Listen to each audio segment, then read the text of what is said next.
What's going on? What's going on? What's going on, party people? It's your boy, Coach D Brown here, former big leaguer with the Kansas City Royals. And yes, the beauty of this thing, like I always say, I get to bring out, reconnect, check out, talk with, holler at all my guys from the past, man. And this guy over here sharing the screen with me right now, I met him when he was a little youngster, fresh, wet behind the ears, throwing 90 plus, tall, lanky right-hander, all right, with some dirty stuff. And we hit it off from day one. So he's been knowing, what I've been doing. And, behind the scenes, I was like, yo, I got to get you on, And I've been talking hitting. I've been having these scouts, everybody and their mother coming on. But I was like, I ain't really had no pitching guys come on. So anyway, what I decided to do, I reached out to him. And I was like, yo, dude, you got to come on, man, talk this pitching. But before I even introduce who he is, let me go ahead and get through my Greeny. There you go. Before I finish and I'll get him on here, again, let's go. Get the program. Shout out to Mike and Mark. Built the program yesterday. Big up. Appreciate you guys. Again, best training you're going to get right here, all around training. Right here. Go ahead and purchase that program right there. Big League Shortcuts training system right there. The link is to it. I know yesterday I didn't put it. I rushed over last minute, so I didn't put the link in. Make sure you get it. Offense, defense, pitching, 12-week all-season training program, and hitting, of course, okay? So also tomorrow I will be having Donnie Murphy on. He is a Toronto Blue Jays minor league hitting guy. So I'm bringing all my boys to come on and we talking pitching today, and then I don't know when I'm gonna talk about pitching again because anyway. So and then I'm gonna go ahead and bring the hitting in tomorrow, and then Pete Monrito come on Saturday. That's right. We're gonna end the week strong. And so anyway, those are the plugs. All right. Let me just make sure I find out. Give a shout out to who's on. What up, Bubba? What's going on? I'm sorry about that. We got Miss Shereo and Callie. What's up, Callie? What's going on? Hey, Chris, what's up, man? What's going on, man? Long time. So good to see you on. Anyway, we are definitely glad to have my boy over here, my man, the green-eyed baller. All right, so I'm get on you with that email. Anyway, so my man over here, he is the Boston Red Sox, one of the minor league affiliates. He's going to tell you, a story how he got to where he's at right now. Been a pro pitching coach for a while. I didn't realize how long he's been, coaching in the pros. So anyway, without further ado, let me introduce my man Nick Green to the audience over here. All right, Nick, if you could, man, like I always do, kind of give a background, tell you where you're from, start from the beginning all the way to where you get right now, coaching in the Red Sox organization. D, first and foremost, man, I appreciate you having me on, man. I think it's a great thing what you're doing. Definitely one of the people that's tuning in to see what you got going, and people that's listening at home, man. Tell you what, man, take it from what this guy knows. He knows this stuff, and like I say, he's doing it for free, man. So anyway, who is Nick Green? Nick Green, born in East Point, Georgia, pretty much raised in Tifton, Georgia. Baseball has been a passion of mine at a very young age. I played all the way up through high school. Never really, as a young kid, you had the dreams of making it to the big leagues, but it was never really a realistic possibility in my eyes until until my senior year in high school. I was facing this opposing pitcher, and he had a couple scouts there, and still nothing major. I ended up going JUCO, junior college. I know I've heard a couple of the recent broadcasts when they're talking to a couple of guys in 4-year in JUCO, and I'm a JUCO product. So anyway, I went to JUCO in Darton College, a small JUCO, and had a great season. Had a great freshman year. And it's so crazy about when they say seize the opportunity. We got to the state tournament, and it just so happened that I was pitching against a guy by the name of Nick Markakis, and I was the opposing pitcher. And it was scouts everywhere. And that's pretty much how I got seen. It was before, it was a little yada, yada, yada. But that day was when I put myself on the map. The Astros, taking me in the 11th round that year. I ended up going back to school. And then the next year I signed with the Angels. I spent 5 years with the Angels in the organization. I came in, I actually dropped in the draft. We can talk about that a little bit later, but I went from the 11th round to the 35th round. I ended up signing. So I came in, make sure I'm still alive. I'm good. Okay, I'm good. All right. So when I came in, I was pretty much, 35th round guy, extra body, the way I took it. But I came in hungry. Make a long story short, I got drafted in 2004, late round draft pick. By 2007, that was my best professional season thus far. 2008, I went from a no name to the number 8 prospect. 2008, I was put on the 40-man roster. Matter of fact, I actually played against D in 2007. I think he was in Wichita, and I was in Little Rock. Ray Winder Field, that. Ooh, that raggedy, that raggedy.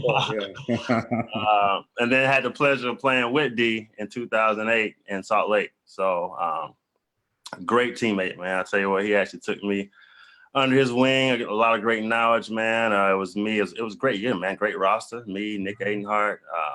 That was probably the closest I actually got to get into the big leagues.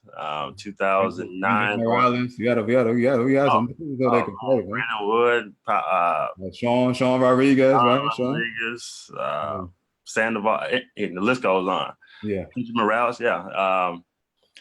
2009, I was playing off of waivers. I was put on the Milwaukee Brewers 40-man roster. And 2010 was my last year in affiliated ball. The cards wasn't cut out for me to make it to the big leagues. I went the independent ball route. 2013, I went to Taiwan. I played in Taiwan for a year, and that was an incredible experience. Just unbelievable. It was actually the year Manny and the same team Manny was on really? over there. That was a. You played with Manny over there? Matter of fact, so he was in the first half, and then he left, and then I came. And so I heard a bunch of stories. So, and then 2014 was my last year, and it was crazy because I know a lot of guys they're not sure if they want to continue playing.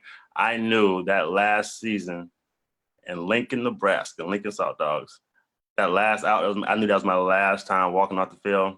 And Lloyd Turner, shout out to him. He's the hitting coach in the A's organization. Yeah, I remember Lloyd. I played with Lloyd. Yeah, good dude. He told me we were just sitting here talking, and he said, because he was already in it. He said, "Hey man, so what's your goals in the next couple of years, man? You still feel like you can, you want to fulfill that dream, man, get into the big leagues? You feel like you still got it, or you want to maybe take that next chapter going into the coaching ranks?" And it made me think for a minute. He said he wants to spend the next 5 years trying to get there, or the next 5 years building something of, and it really hit home. I don't think he knows that, but that conversation that we had, it really hit home with me. And so like I said, 2014, I knew that was my last year, my last out. I wasn't emotional. I just knew that was it. So I reached out to every organization. I got a couple emails back and forth, very generic, hey, thanks for reaching out. We don't have a fit, but if we do. And Boston reached out. Ben Crockett, farm director, he reached out and wanted to know if I was interested. We had a phone interview. It went well. He reached back out, asked me if he wanted to do a live interview. Flew me to Fenway. Had a good interview. I actually didn't get the position that I was applying for, but they were impressed with the interview process to kind of create something for me. So I was the extra coach in the GCL and was at the next 3 years. And I tell you what, man, it was kind of like a blessing in disguise being able to work with Goose Gregson. He's over 25 plus years. Time in the big leagues. Dick Such, he's got over 20 years in the big leagues as a player and a pitching coach. So just learn from those guys, man, just being a sponge. And last season, 2018, was my first full season in Lowell on my own. And then this year will be year number 5 for me. So. Cool. All right. So now you take off the playing jersey and and now you're a coach. I want to kind of go back though, what you were talking about as far as season opportunity. We're gonna get into the coaching aspect, right? But I want to kind of get back to when you're playing days, and one, we talk about junior college. I didn't realize you were another junior college guy. Okay, I don't even know how many we're counting over here. That every time I don't know what it is, but everybody that comes on, parents, I'm just saying. These guys are all playing pro. I had no idea Nick played junior college. It just is what it is. Okay. Anyway, so now you're in high school, and was it junior college when you faced Nick, or was it I faced him my freshman year in the state tournaments, freshman year. All right, so junior college you faced Nick Markakis. Correct. All right, so he's in junior college. I was at Darden, he was at Young Harris. Right, so that was a junior college too, right? Right, so he's another junior college guy. Okay, so anyway, now, so I didn't know that either. I'm learning too, right? Okay, so anyway, so now you seize the moment you're facing, and I say this to everybody, right? I pretty much believe that out of 10 people that kind of like basically get drafted or make it, I would like to go on a limb and say at least 50% of them are seen because somebody else is watching somebody else, right? I mean, that's pretty much, because that's how it happened with me. I mean, pretty much, right? So, I mean, that's a little nugget I took from this. Like, listen, you just, every time you facing somebody, everybody want the scout to come to, if you watching you. No. You do something on the field to make them like, who is this guy? I can't even see him, but who is this guy? Whatever. I mean, that's basically what you did, ain't it? Absolutely, man. Like I said, it's one of those things. It's so crazy. People, they talk about the Eminem song, lose yourself, the opportunity, you only get one shot. But man, that's reality, man. I mean, they were there to see him, but it's like they're not going to just leave. I'm the opposing pitcher. They're going to stick around, and that's how I got seen, man. So like I say, it's just seize opportunities, man. Cool. All right. Junior college, season opportunity. All right, cool. So now you pitching guy, and you are at that level. So you're seeing guys fresh out of high school and fresh out of college, right? So I'm gonna go back a little bit here because I'm sure you probably work with some young kids in the off season and you be around the game, right? So these got a rash of injuries that always come on, but you being a pitching guy, and I know you were one of the top organizations, in the whole, major leagues, being the Red Sox. For a youngster that's out there, and parents, please, ask the questions. As a pitching guy, I forgot to say that, ask the questions. So as a youngster, what type of schedule do you think these youngsters need to have? And you're playing in the South, you from the South, so the weather is pretty nice pretty much all year round. So, what would be your best information, your best advice to, coaches and young, pitchers out there? What would be a good, solid schedule as far as like saving your arm and, basically not hurting it, like a full schedule? What would be your advice, Nick? Well, first off, I think the biggest, most important thing is overuse. You hear guys, which I think from what I'm hearing, they've done a really good job in this generation when it comes to pitch counts and, limiting this guy can't throw. If this guy throws this pitch, he has to sit this amount of days. So I think overuse is the biggest thing. For me, guys, and once again, it depends on what age you're at. Like I said, a program that's set aside for a 9, 10-year-old is not going to be the same for a 15, 16, 17-year-old. But the more you can throw, just when it comes to like playing catch, I feel the better. Like I said, I'm not talking about just for us letting it eat, but just that throwing, muscle memory. That's the biggest thing, muscle memory. And I'm pretty sure we'll get into that a bit later when it comes to command. But the more reps you can get throwing, the better off it's going to be for just having that feel, being able to throw strikes. The more you can throw, the better. For us getting off the mound, like I said, it depends on the kid's schedule. I don't know. It depends on the tournament play and if they're playing multiple days a week. But you want to at least get off the mound at least once before that start. Like I said, obviously, if it's tournament play, that's a little bit different. But for me, man, the throwing program is big. The more often you can play catch, I'm not talking about letting it. I'm not talking about trying to blow your catch partner up. But the more reps you can get just throwing, the better off you'll be, my opinion. All right. So most of the schedules for these kids out here now, it's, depending, of course, where you're playing at, but I'm just going to get on a limb and say up north, obviously, it's going to be different with the weather, but from January to basically June or July is, the 14 and under schedule. And then they play fall baseball. And then, and then the wintertime, just depending on training, whatever, and January starts off again. So, how much would you rest if, in that January to June or July-ish, for a 14 and under kid, you're going to be playing pretty much every weekend, and then and practicing and all that type of stuff. And then you get, your summer little breaks. And then September, you start right back up with fall baseball for 6 weeks or so to 8 weeks. And then you got a little break. So what would be your advice, based off of that schedule? What would you do? I would, those times in between, when you're going from, you said January to June, you said? Yep. That's okay. playing. Mm-hmm. Okay. So when there's downtime, take that downtime. We talk about overuse. Like I said, it depends on your schedule that you have with games going on. But whenever there is a time, a rest period, you got to let your arm heal. Going back to earlier when I was talking about throwing, whenever you are throwing, make sure you get something out of it and you're throwing, even if it's just a light throw. But whenever there is a time, a rest period, I definitely believe that, you should take that opportunity to rest your arm. So the toughest thing with me, D, is when it comes to the kids' schedule is you have so many different schedules. Like when it comes to tournament play, where they're playing, Thursday, Friday, Saturday, and then off Monday, Tuesday, Wednesday.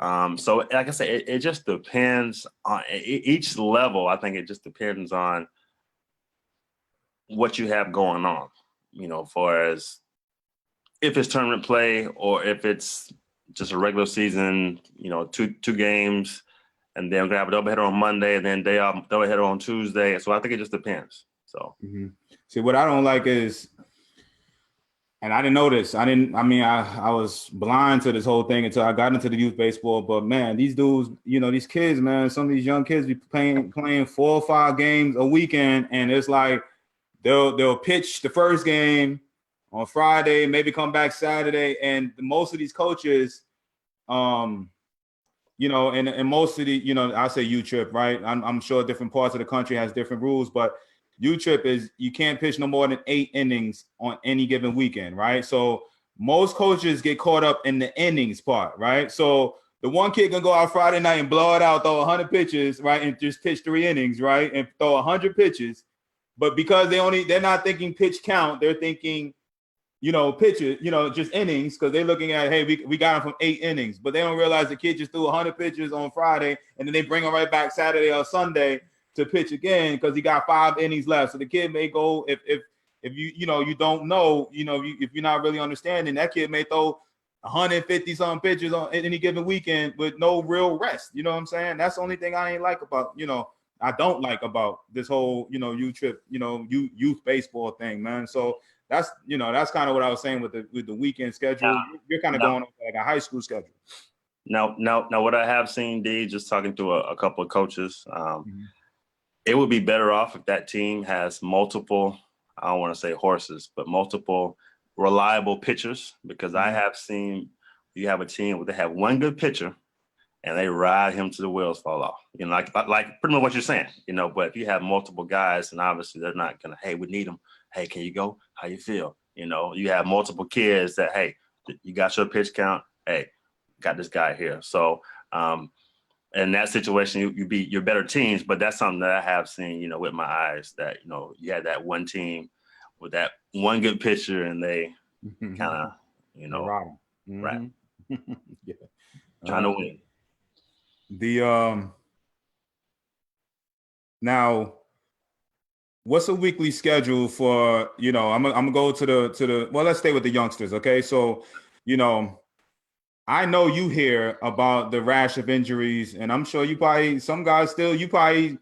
guys getting drafted, you hear that they had XYZ when they were younger and all of that. Do you run into that guys that come into the Orioles, I mean, or the rest, excuse me, the Red Sox organization, and they're already had a surgery or two, or no? Have you run into any of that? No, absolutely. Like I said, our medical staff does a great job doing their homework. They know kids, history, whether they had surgery, whether they had any kind of issues. I mean, if you talk about top notch, they do all their homework. So if there's any kind of issue going on with the kid, it's going to be pretty tough to get over on these organizations when it comes to, I mean, that would be determined when they take a kid, but that's not my area. But anyway, get back to what you're saying. So yeah, we definitely have guys that come in. We have track of their innings. So, hey, this guy came in, this guy threw this many innings. This guy only threw maybe 16 innings this year. So it's a fresh arm. So a lot of that too is just wear and tear, man. You see some of the guys, like you said, just horses, they run them out there. I've heard horror stories about guys being used or overused, and I understand, I get it, they're upperclassmen. There's scholarships about to run out, coaches, but yeah, we definitely have a little bit of everything. So I've definitely seen that case. College coaches do that? Like they know that this kid is like gonna leave me and he ain't gonna be on the squad no more next year, and then we just use them all up type of thing. They do that? I've heard stories, man. Like I said, I'm we're not gonna get in certain schools and what I've heard, but really, oh wow, I did not. Hey, I can see it, you know what I'm saying, but I didn't know that. I mean, wow, I didn't, anyway, yeah. So what? I mean, what would be?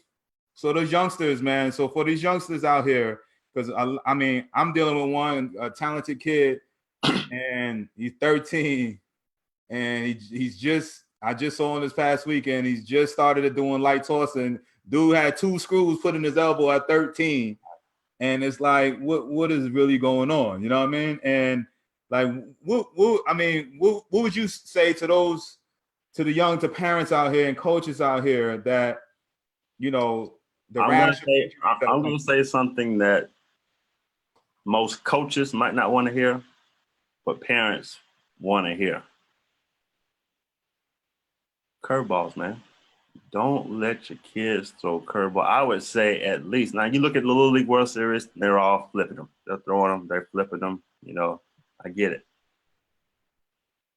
Long-term sake, and once again, it's just my opinion. I would say 13.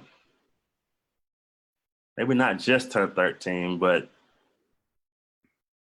13 going on 14. But 13 okay is an okay age to start throwing curveballs. If your kid is throwing curveballs at 10, 11, 12 years old, yeah, he's getting the guys out. He's getting swings and misses. But long term, you're setting them up for, like you said, those surgeries, man. Just a quick nitpick. When I was 11 years old, man, I moved back here. I was the hardest throwing pitcher in the league. I was dominant because we weren't allowed to throw curveballs. It was just all fastballs. So 11 and 12, I just dominate, man. Just throwing it. Kids were afraid. So 13, no, I'm sorry. Yes, 13 was the first age you were allowed to throw curveballs. And I fell in love with it. Like I said, I didn't have any pitching coaches or no one. It was just, hey, you want to throw them, throw them. So I'm flipping them. I'm hearing, my peers say, oh, man, this slider's nasty. I don't know what I'm throwing. I just throwing something that's spinning, this movement, Right. I fell in love with it. I was throwing my curveball, I lost my velo. I didn't get my velo back until my junior year in high school, man. Really? I mean, so I'm flicking my curveballs. I'm getting out. Right. I'm nasty. Right. My velo is just steady going down. Really? So, why? It's just is. I mean, I'm not a pitching guy, but why is that? Is it wasn't painful? You just lost it. Well, it was just, like I said, when we tell our guys when it comes to bullpen sessions, you don't want to throw more than 3 off-speed pitches in a row. Say if you're working on a certain pitch, you're working on a changeup, you're working on whatever it is, you throw 3, hey, all right, mix in a fastball or 2, and then go back to it.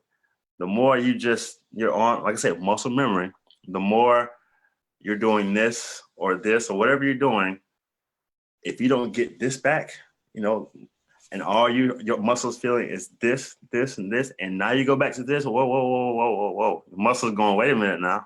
We've been doing this. We've been doing this.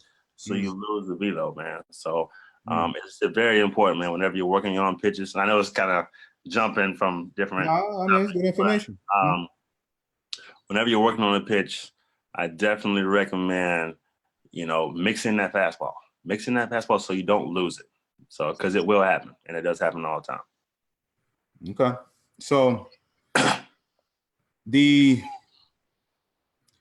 what do you like? So now, we're going to kind of shift and parents I see you guys having discussions. That's great. And ask the questions and I'll get around to them. I got a couple more questions and then I'll start getting into with the parents that I've been asking, Nick. So, so now, you get these guys coming in from all walks of life, the Dominicans, the Puerto Ricans, then you got, the college kids, and then you got the high school kids. And so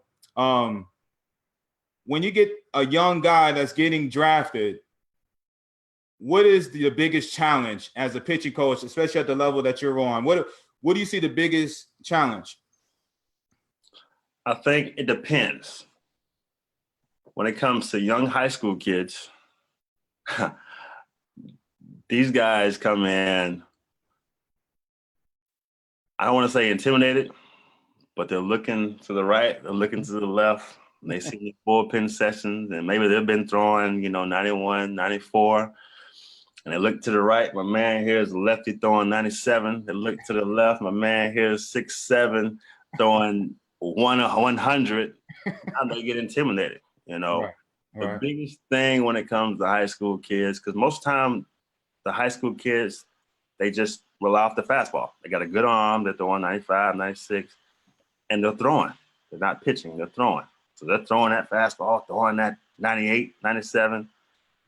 And so the biggest thing, it's so funny, D, it really is. So before, I said the amateur pitchers, the biggest thing you hear is velo. What do you throw? How hard do you throw? How hard do you throw? But as soon as you enter, you take that leap into the professional ranks, it's command. What kind of command you got, man? Because as you know, you're a hitter, man. It don't matter if you throw 92, 102, 105. Right. If you can't locate it, and you can't get ahead, it's going to get turned on quick. Yep. So now these young pitchers, when they're just used to throwing that fastball, and that 97 get turned around, and now he's pissed off, he throws 198, and that get turned around.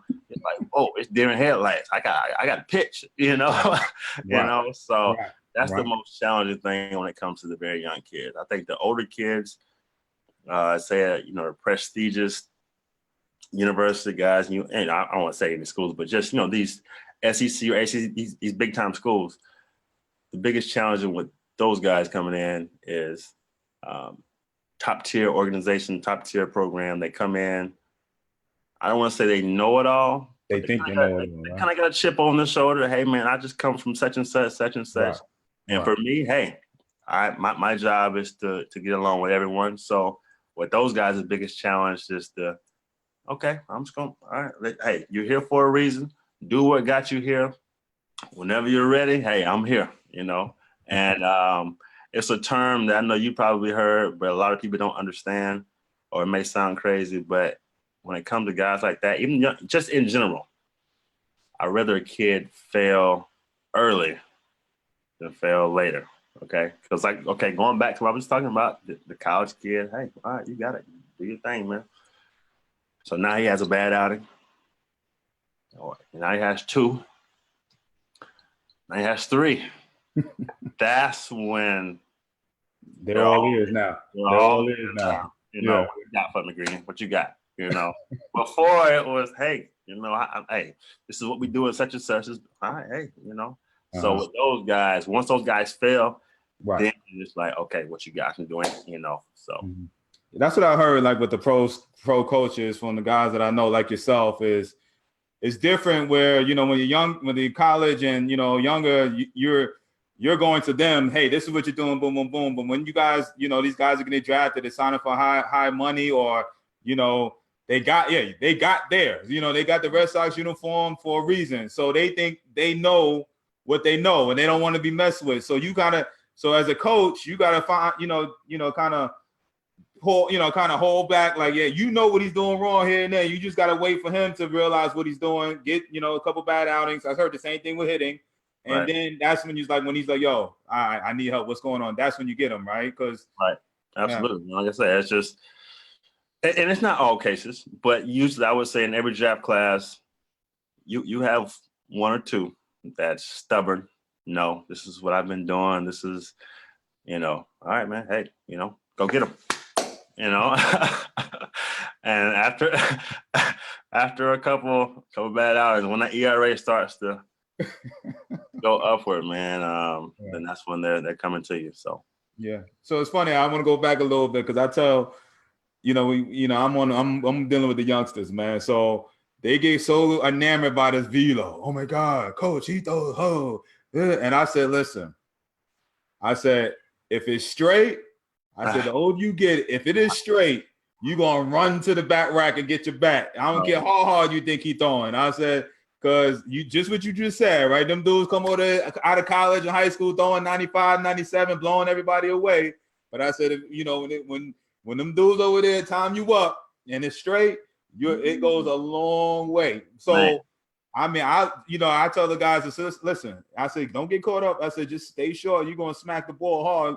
I say, I said, what happens is when you get older, you're going to find them dudes that's going to throw, 6, 7, 8 miles low, slower than the hardest guy, whatever. But if you got that movement, them are the ones that you're going to be like, oh man, I got a long day ahead of me. I said, because right now they're young. They see the hard throwing like, oh my God, I'm like, you as long as it's straight, that's all you want. You actually, the harder, the better. You know what I'm saying? As long as it's straight.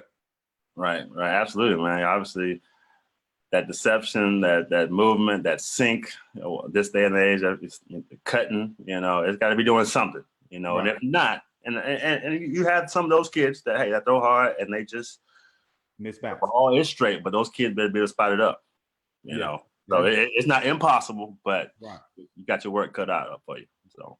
All right. Just so parents know, I kind of get into this because I get into this debate, and we always got people out here that are, you've been connected to the pro game for the most part, pretty much since you've been playing. So, I'm down here, and I listen to a lot of parents tell me, well, we don't need to run, long distance, or long toss is not good. It's been proven scientifically not to be, I hear all these theories and all this type of stuff. Right. So I don't know, what I'm saying? I'm gonna ask you your advice when it comes to, what is a normal schedule, for a pro guy. So my parents listening, so they understand, so a pro guy as a starter. And then what are relievers? So what is like a typical start? What is a starter? Okay. What is a typical schedule? What is, what do they do behind the scenes to get ready for that start? And kind of, just explain. Because I don't think a lot of, especially parents, they don't really understand like, what goes along with just, pitching. But go ahead. Okay. So starters, each organization is different. I know when I was with the Angels, it was, you had your start. The next day was kind of your flush, your long distance running. What is that consist of? So that's pretty much your long distance running, whether it's ideally about 3 miles, back in the day, about just to get everything out. So your long distance, long run is day one. Day two, you will have your side, your normal bullpen. Like I said, with the Angels, it was day two side. It was day three, like a light front toss. Day four was a light playing catch, and day five, you're back on the bump. Also, it's changed around a little bit. You'll have day one, you have your start, you have your day one, you have your day two side, which is still the same. Day three is kind of, off day. Day four, a light on the mound. It's very, very, very, very, very light. Just working on muscle memory, getting the reps. And then day five, when I say light, I'm talking about like 8 to 10 pitches. Very light, working on just mechanics, working on command. We're not really velo is not even a concern. And then day five, you're pitching. those kids will run every day. Those Cool. kids, they run every day, but depending on what day you're on, determines what kind of running you have, whether it's sprints, whether it's long distance, whether it's striders. Obviously, the closer leading up to your start, the more. Well, you kind of brushing it, but you're missing, what I want to know, because, again, I'm with these youngsters, man. So, and I know it's different from youth baseball, because those guys that pitch, they're gonna go right in playing. But I want them to. There are going to be some guys that's going to be listening that their kid may be a position player now, but they may eventually be a pitcher only. Okay, so again, I want you brushing over the running part. I want you kind of give. I'm gonna hit that on. Okay, so getting to the run. Let me tell you something, youngsters. All right, so that's what we're gonna focus on right now. Yeah, your legs are important, man. You have no value if you're a starter and you only can go 3 innings, or you can only go maybe 4. Okay, it's kind of like, all right, we're in the 3rd inning, we're in the 4th inning. Go ahead and get such and such ready, because he's out of gas. Your legs is what carry you throughout the game, man. Those guys that's going, 1 through 9, or just at the young level, being able to compete, being able to throw a complete game, assuming their pitch count's down. Their legs, man. Their legs is what saves you. Obviously, you pitch with your legs, and you got to have the stamina. It's kind of like the 4th quarter. It's not about how you start; it's how you finish. And you don't want to be in a situation where it's 2nd inning, 3rd inning, your pitch count's kind of you out of gas. So your legs are very important. Running, I'm tell you something, man. If you don't want to run and you're not committed to running, because running's terrible, running's this, running's that, pitching is not for you. And if so, you maybe you're a 1 inning guy. You just that 1 inning come in, blow, and that's it. But as a starter, you have to have your legs under you, man. If you plan on going deep into the game, who cares what you do the first 2 innings, first 3 innings? Guys just playing 9 innings. I mean, the goal, a quality start is 6 innings, 3 runs or less. Okay, and that was a while back. Now it's more so 6 innings, 2 runs or less. So you got to be able to make it to the 6th inning. You can't be in the 4th inning and he's out of gas. So and how do you get that? By running. Nah, I'm glad you said it. I think, again, it's most kids. I mean, I didn't know how much pitchers ran until I got in the pros myself. I was like, Dad, I'm like, he just pitched yesterday. He got to run 3-4 miles. I'm like, that's crazy. I didn't notice, you know what I'm saying, until you get into the pro game. So, I know last year I had a pro guy was helping me coach out with one of my teams, and he used to tell the starter, hey, tomorrow go run, and you look at him crazy. What do you mean? You know what I'm saying? But it's like, he had a pro background, but these guys don't understand the conditioning aspect that goes, along with this pitching. And, that's why I'm glad I never was, catching and pitching was never one of my things. Hey, I feel you on that, but I feel the same way when it comes to hitting. When you got a guy out there throwing, high 90s, I'm like, man, you know what? Some days I joke about taking BP or hitting, but today I let y'all have that today. I don't want no part of that today. Yeah, well, hey, I some of these guys throwing now, I'll be looking at, I'll be like, Lord, I'm glad I'll be tired, man. But anyway, so I'm gonna get into that's pretty much what I have. All right, I'm gonna get into the questions from my parents, and so guys keep asking. I know we haven't discussed. We got some ex-pro guys in the feed too, chiming in too, which is great. So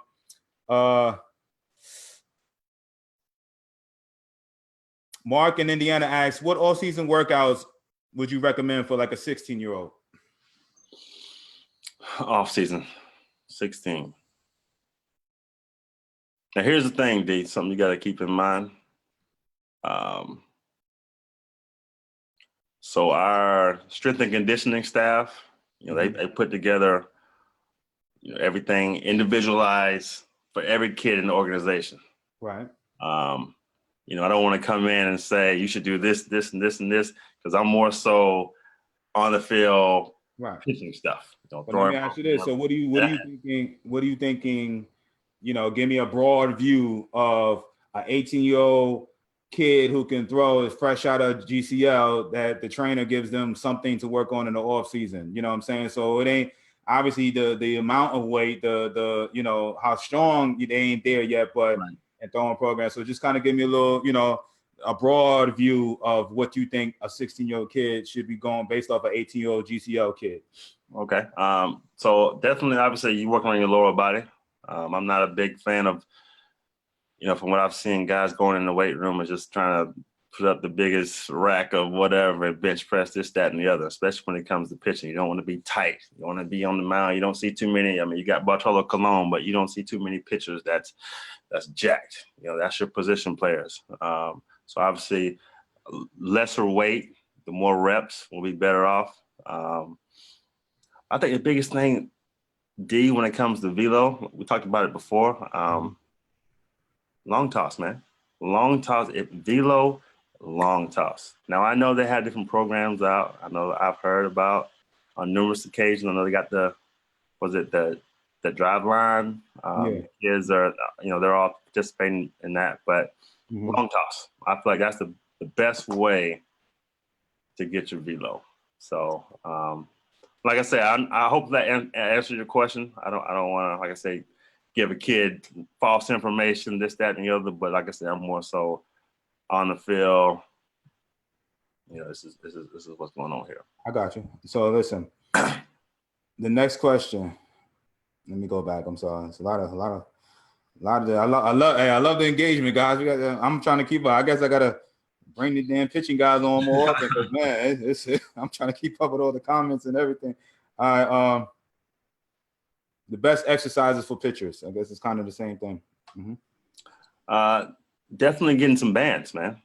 You see a lot of pitchers having the band. Where I think that's a great exercise. I think they have different programs. Whether you obviously with the lesser strength or the lesser resistance, more reps, and then obviously when you get into the heavier ones, less. But I think definitely using the bands is a great tool. I'm trying to think of anything else off the top of my head for exercise, but I would say that'd be my first thing that would come to mind. Okay. Bubba, if you could explain average reps for bullpen, I guess he means like how many pitches would a bullpen session consist of? I'm guessing, Bubba, that's what you're asking? Good question. I would say no more than 30, 35 is kind of pushing it. I mean, after that, you kind of just, it's diluted. You're just throwing at that point, for being able to obviously have a good throwing program, a throwing session before. And when you step on that mound, 25, 30 is a good number. All right. Teaching the basics, stay away from the back squat, external rotation. Okay. All right. Responsibility, parents, code. All right. All right. My 11-year-old is starting to pitch more, and the pitching coach told me he has a live arm, and that was a good thing because it's hard to teach that. What exactly did the coach mean by that? He has a live arm. So what does a live arm mean? It's loose. It's in some cases could be violent, but he has a good arm. I think the biggest thing with that could be more so leaning towards he may be throwing all arm, not necessarily using his legs. Most time when you hear that, but a live arm, a guy he has a good arm. I think the biggest thing I would probably stress, when not even knowing his situation, was definitely focus on being able to use your legs. A lot of different dry drills you can do to help out with that, but that would be the first thing that came to my mind when I hear that. I wonder, like, if again, I'm not a pitcher, coach or anything. If it's the obvious stuff, he's jerking and all that, then I can kind of tweak or something. But I tend to not give my advice on pitching because I'm not a pitching guy. It's the worst thing I could do is hurt somebody because I'm thinking I know what I'm talking about. But it's funny that you keep harping on legs because it's the same thing with hitting. You know what I'm saying? How important legs are. I mean, do you find that most kids, because I know with hitting, these guys, most kids, and that's what I harp on with my programs and everything, is just legs, because they don't, because it's always like the last to kind of, get in the mix of, sounds like what you're saying, pitching and definitely with hitting, right? Right. Like I say, man, your legs is key. Your legs and balance. Most times pitchers, if you're not balanced, if you don't have a good balance point, you end up drifting. And when you drift, that's when you throw all arm. So a kid could have a good arm. He might be able to throw 91, whatever the velo is. But, you hear the term, he's throwing all arm. Okay, well, he's not using his legs. Most of the time that comes from drifting, and where does that come from? Not having a good balance, a good balance point, stand back, then going to the plate. So are you giving that look like that? That's pitcher terminology, but yeah. Yeah, I'm I'm just looking over here. I'm just, I'm behind the scenes. I'm right now. I got to be politically correct and be like, oh, listen to you behind the scenes. I'll be like, y'all don't know what y'all talking. Anyway, I'm over here just want to get into the box and smash up. Anyway, the Brian Webb asks, how do you get a consistent release point? How do you get a consistent release point? Reps, man. Reps. I think if people could go in the bathroom or just being in front of a mirror and just being able to watch. The best thing that can happen is watch the video of yourself. Because a lot of times you don't realize what you're doing until you see it. You can have people that's stubborn. Man, no, I don't. And, oh, you know what? I really do. You know what? So being able to get into a mirror and see, and just going through just dry reps, no baseball, just going through your delivery, breaking it down, seeing it, repeating it.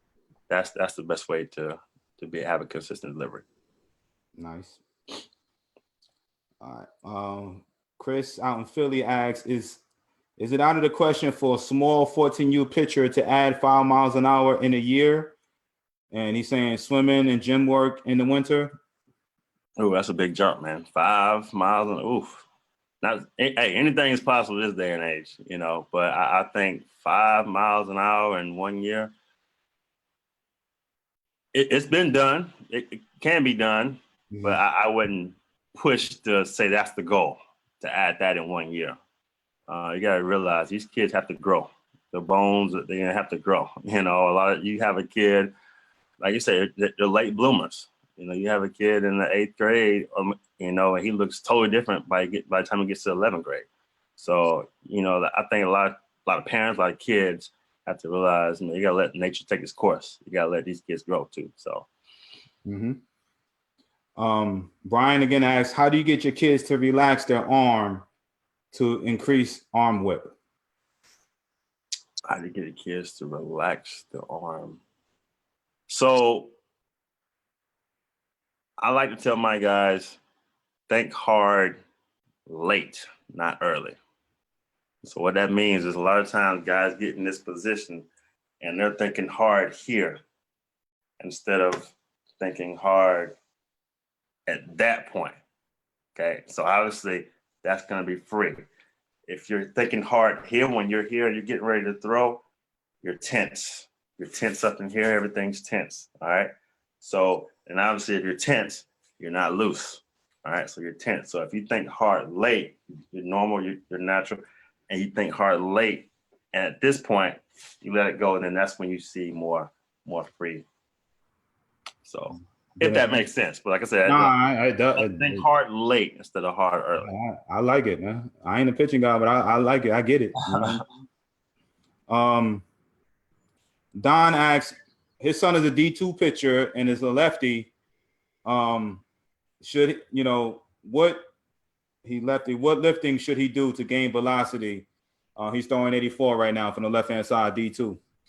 Well, first off, he's a lefty, so he has an advantage. You're left-handed, you come out breathing, and you left-handed, you already, that's value right there. Right. Like I say, man, I think just you got lateral pull. I mean, I would say any basic. I'm big on dumbbells. I wasn't a big on having the. I'm big on dumbbells and just having more reps, more so than going heavy and a couple reps. Just 25, 35 dumbbells, whether you're doing lunges, whether you're doing lateral pull downs, whether you're doing. I think, oh man, it's so many different. It's not one way that you can, add velo. I think whatever program that he's on, whether he's at school or whether he's, whatever organization he's with, I would go by that guideline, but I would say stay away from the heavy weights. Lighter weight, do more reps. So long toss. I can't stress it enough, D. Long toss. Okay. Brian, speaking of long toss, I'm just going to go out and say Brian has a young kid too. Young kid, let me state that. Brian says long toss with weighted balls. Ooh. I can only. I'm not gonna vouch for that. I'm not saying it's not gonna say it's wrong. You ain't. Hey, I'm gonna piggyback. I wanted to answer for you before I even said it, but yeah, right. No, Brian, man, long toss with the normal baseball. And he has a young kid too. So right. Dude, I wouldn't even say for an older kid to do that. Definitely no young kid, Brian. Don't even do it to yourself, man. No. So anyway, Chris. If I can add, D, I'm gonna cut you off. Yeah. What do you feel about weight balls anyway? Speaking of that. I think it helps. I think it's a time and a place. I think during the season, and like I said, I know with guys with the driving line, they'll argue it and say it's just my personal opinion. I think they're good for the off season. When you're in your off season and you're trying to build velo, and you're throwing your long toss, and if you want to incorporate weighting balls, hey, have at it. Like I say, it's just my personal opinion. So I think they do have value. I'm not frowned upon. Each organization is different. I know some organizations they're all for it, So I'm not the type to say weighted balls are bad. I think they do have some value. Going back to the long toss, the changeup, changeup was my best pitch. Changeup, that was pretty much my bread and butter. I had the best changeup in the organization, the Angel organization, for like 4 years in a row, and that's just been my bread and butter. Circle change. The best way to help your changeup is in long toss, to incorporate it. Okay, and what I mean by that is throwing. Obviously, you're backed up 120, 150, whatever distance you're at, but throwing it on a line. But it's okay if the ball bounces. Okay, the biggest thing with the changeup is you don't want to slow your arm motion down.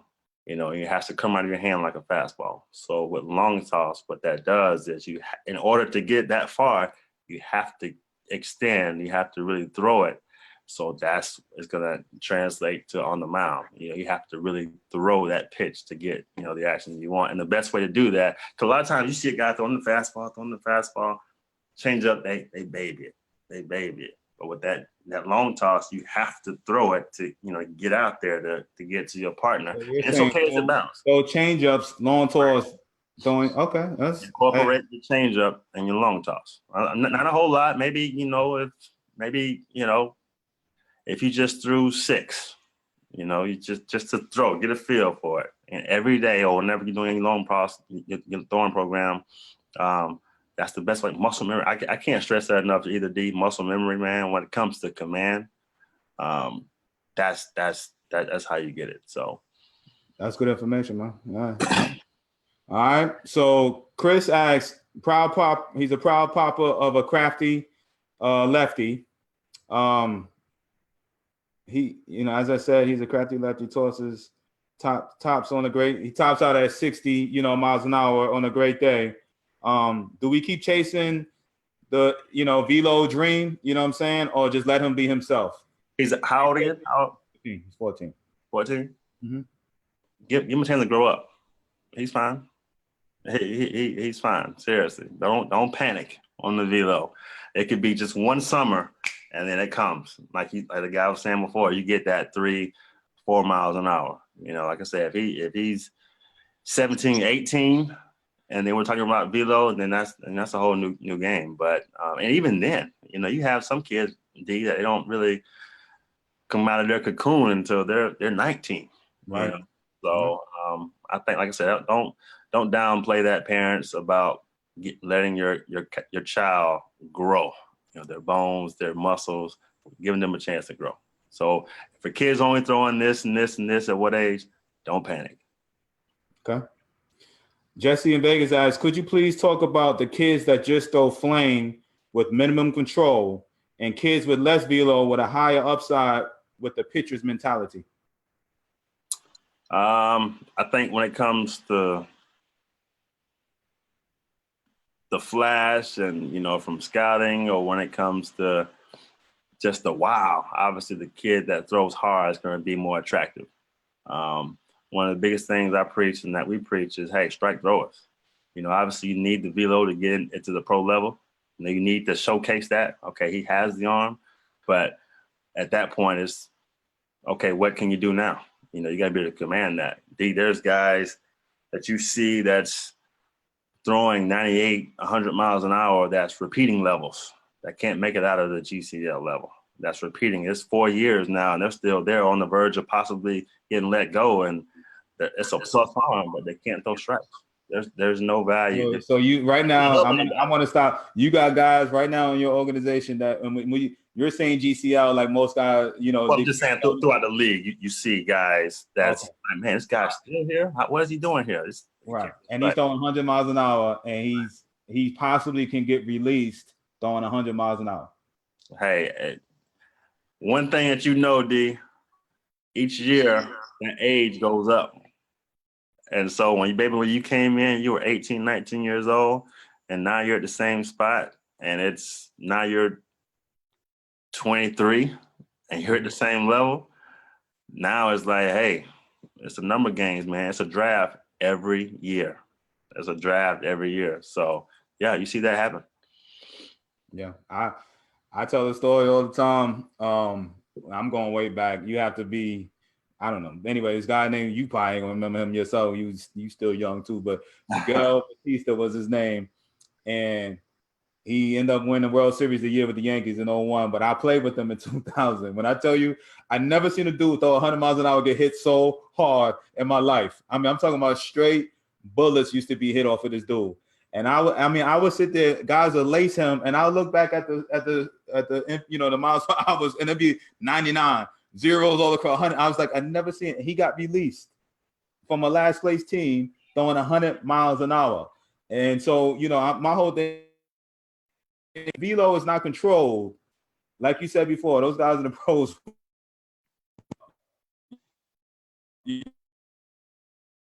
not 100, but 93 with a little bit of sink, and he's able to command the sink, and he's a number 3 starter on a World Series team, pitching behind Randy Johnson and Kurt Schilling, 2 Hall of Famers, man. So I don't know. You know what I'm saying? Nick, you still with me?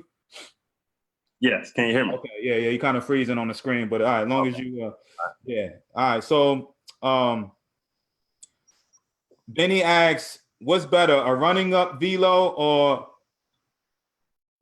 or a velo from the mound? Okay, you know, that's a good question, Benny, because I'm trying to figure this out too. You know what I'm saying? When you know what he's saying, Nick, with that whole people running up to the net and throwing, and then so I guess that's with the drive line. I see that's what they're. Oh, that's what they teaching over there. I guess I could say I'm not gonna speak on something that I don't know 100% about, but I've seen some of the kids do that. Obviously, it's the velo on the mound. I mean, you can't, in the game, you can't run and, you know, throw the ball to the mitt. So obviously, it's more important than having the velo off the mound, off the rubber. So yeah, I agree. I'm trying to figure that out too. The whole, you know, I don't know. I don't all these metrics that they're doing now. The summer, I saw these guys throwing lollipop BP and guys teeing off, and they measuring exit velocity off a guy throwing 30 miles an hour loopy fastballs, and I'm like, when is he gonna? I don't know. Anyway, I'm the old guy. Right. But Alicia asked, this is the hitting thing behind the scenes. I should wait to ask this, but are pitchers athletes or position players athletes? Are pitchers really athletes or what? Oh man, I wish the video can come back on. I know I'm frozen right now, but you would have seen an expression on my face right there. So we joke all the time about who's the better athletes, position players or pitchers. And one thing I can say, and I'm pretty sure you can vouch for it, D. One thing I can say when it comes to the position of being a pitcher, you can never judge a book by its cover. That's true. I've seen guys that's 6'7", 6'8", that throw 82. I've seen guys that's 5'11", throwing 98. So I've seen guys that were that weighed 150 pounds. I've seen guys that weighed almost 300 pounds throw 90 something. So you can never judge a book by its cover. But to answer the question, me being a pitcher, I'm gonna say the pitchers are the athletes. But no, being realistic, obviously the position players are getting paid to be athletic. I think it just depends on a certain pitcher when it comes to who's a better athlete. Such a politically correct. Green, you remember that time we were up in Tacoma and I was D'ing you up, you know what I'm saying, defensively when we was doing man, I'll never forget that, man. Oh, okay, I'm about to say, you remember I was D'ing you up over there? I was the old man on the team. Now the part you D'ing me up, I don't remember, but I remember running routes and I remember, Yeah, I remember locking you down. I don't know, man. I'm just saying. So is there any way I can get back on with it? Am I frozen for the rest of the time, or I don't know what? I don't know, man. I don't know. You may want to click back. Sorry. Yeah, I know if there's a way I can refresh or something like that. So yeah, I don't refresh and may cut everything off though. Right. I don't know from your side. I don't know why I won't click back on. It's funny it don't never go down like this, but let me see. I got a bunch of stuff. Let me see. Oh man, I just cut off a whole bunch of questions. Awesome, right on track. Thank you. Yes. Anything in particular you like us to teach controlling base runners at the high? Anything in particular you like to use to teach controlling base runners at higher levels? That's a good question. I think the biggest thing when it comes to controlling the running game is mixing up your sequences. Don't be predictable. Don't come set 1-1000, 2-1000 pitch. You come set 1-1000, 2-1000 pitch. Or as a runner on second base, come set, one look, pitch. You always have to be switching things up. Don't be predictable because base runners are taught to pick something up and to take advantage of that. So I think the biggest thing is just always mixing up your looks, mixing up your hold times, mixing up everything. So that's the best way to control the running game. Okay.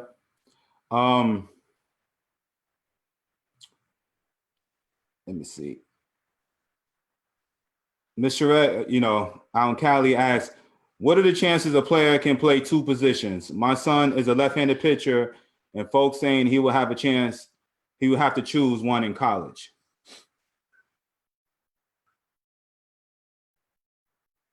Greeny. Yeah, I'm here. Okay.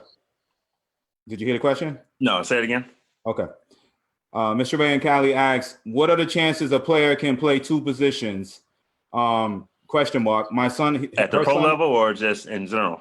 I think he's in high school right now. So her son is a left-handed pitcher, and also and basically people are saying that he's going to have to choose once he gets to college.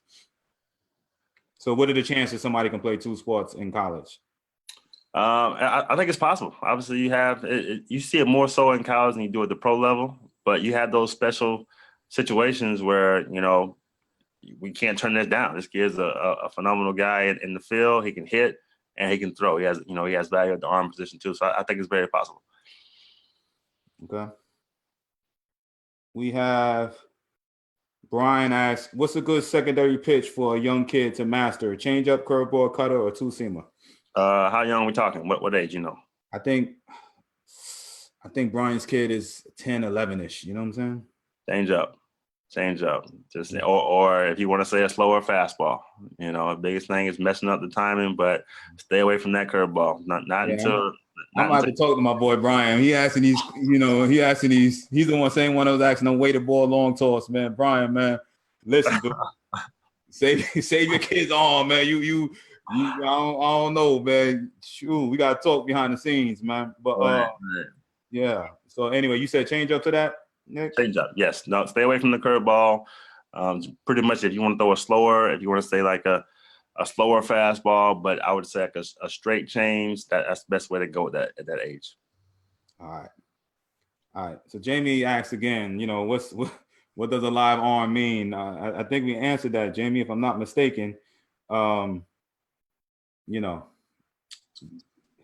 Yeah. So like live arm, just a guy who can, obviously you see the velo, he's attracted to it, and it's a lot of whip behind it. That's pretty much the live arm. Yeah. So basically, Jamie, what Nick is saying, live arm is just, you know, as a hitter, when somebody has a live arm, it's free and easy, and it come out of his hand effortlessly, where there's no extra oomph that goes on, and the ball just jumps on you. So you could get caught up with the whole live arm thing if you don't, you know, again, like you said, use his legs and all that type of stuff. So basically, he's saying you have a good arm. A live arm is a good arm, and the ball jumps out of his hands. That's a good thing. So, and that, you know, you kind of go from there. So anyway, I want to say thank you to everybody. You know, man, we had a large discussion. You can't see this, Nick, but it was a large discussion of comments and everything, man, behind the scenes, from all people from all different parts of the country chiming in on their thoughts and on the pitching and all of that. I guess I need to bring back some pitching guys and all that type of stuff. But Greeny, I appreciate you being the first one to get on here and talk pitching, man. Listen, yeah, man, these parents, I'm gonna let you finish up and you're gonna walk us out of this, but let me just say my little plugs. Again, purchase the program. We talk pitching on here too. We have a pitching guy pitching the Baltimore Orioles organization, goes in the program, and we talk pitching there too. All right. So hitting, pitching, catching, defense, you know, all defense and hitting, and 12-week off-season training program is in this program. Okay, go ahead and purchase it. I appreciate Mike and Mark for purchasing the program yesterday. We are keeping this moving. Tomorrow I have, again, Donnie Murphy coming. He is a hitting coach. We're going to talk hitting tomorrow in the Toronto Blue Jays organization. He's coming on tomorrow, and I'm hoping we have the same type of discussion. I could probably chime in a little bit more. I know a little bit more about that. But again, I want to appreciate all, you know, the behind the scenes, everybody that was, you know, asking the questions and commenting on their own over there. Like, it was, I love that type of engagement where guys are just kind of going with their thoughts based off of what you're saying, Nick. And I appreciate you, brother. Do you have any last words for the parents listening in? You know, any last words? Biggest thing is, like I said, just allow your kid. Don't be so hard on your kid where you take the fun out of it. I see a lot of situations where the parents are so hard on their son where by the time they get to high school, their kid's burned out. You know, they've been playing year round. Just every now and then take a step back and see, hey, is this something you still, and if that kid still has that passion, go at 100 miles an hour. But just make sure you're not so hard on your kid. Let them enjoy it. It is a kid's game. And the biggest thing too is just allow your kids to grow. You know, a lot of times we want the fast results. We don't want the year-long, 2-year, 3-year process.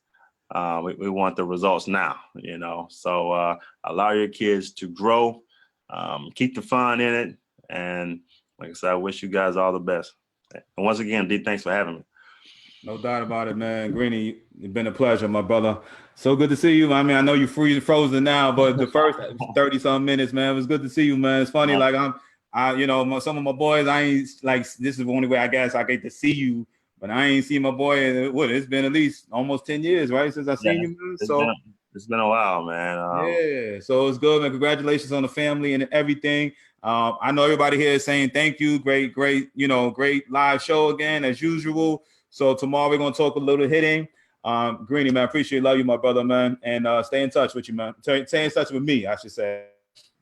Sounds good, man. Anytime, man. Take care. Tomorrow at 3:00. See y'all. Have a great day. Peace.